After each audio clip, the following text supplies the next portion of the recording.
Sa wakas, naaninag ko na yung aming sasakyan. Lesson learned, wag gumamit ng sandals kapag alam mong gagala. Ikaw. So, ayun na nga, nahirapan si Maninay sa kanyang pa-heels, pero at least na-carry ko naman hanggang sa makarating kami sa aming sasakyan. At ito na pala, pupunta na kami sa dentist ng aking Jusawa. At magsisay goodbye muna ako dito sa may seaside ng Constanza. Malapit lang naman yung dentist ng aking Jusawa sa may area na ito. Ana, I like to sit? Tinanggal ko na rin pala yung pantalon ni Inday Yana kasi grabe talaga yung init. Nandito na kami sa may parking area kung saan nagpark kami before kasi yung aming tatay is pumunta na sa kanyang Dr. Forda Dents or sa kanyang teeth. So kami ni Inday Yana is waiting for our tati. Very cute ni si Inday Yana. Oh. Si Wachat ko lang Inday Yana, very cute. Bravo, mami. Ay, bravo. Habang hinintay ko yung aking Jusawa, meron kaming baon na salam. Tsaka, charan, meron ako ditong sandia or watermelon at itong tomato. Meron din akong, of course, tinapay para sa ating pagkain. So, kakain muna ako habang naghintay sa aking Jusawa. Okay ka lang dyan? Tapos ito pala, salam siya and isa ito sa mga paborito ko dito. Panyaga! Kauntan nyo guys! Sarap! Another kind of salam.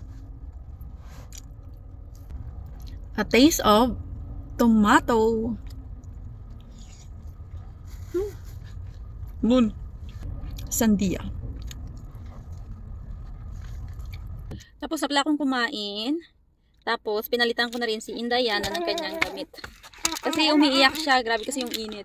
Pero nag-iba na naman yung weather. Bigla siyang nagkulimlim. So we will see kung uulan siya. Hopefully talaga na hindi.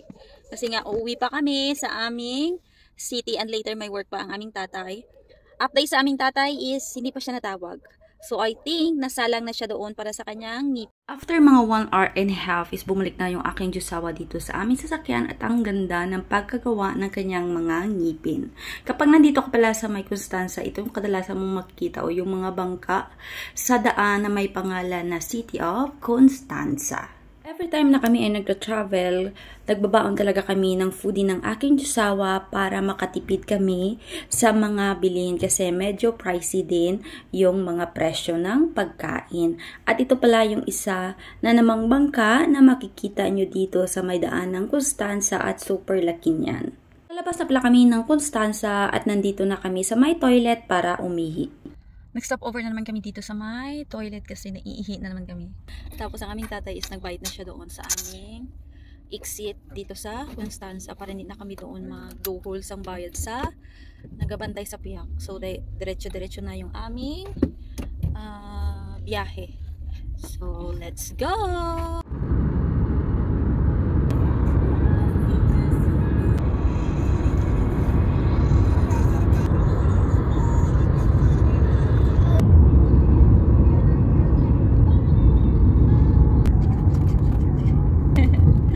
Marami na rin akong nakikitang mga kahoy na katulad nito. Sila ay nagpe-prepare na para sa darating na winter. At dumaan pala muna kami dito sa may KFC sa aming city. Yes, nandito na kami sa aming city at bibili ng pagkain yung aking Jusawa kasi tuduhan niya daw kaon kay may ngipon na siya.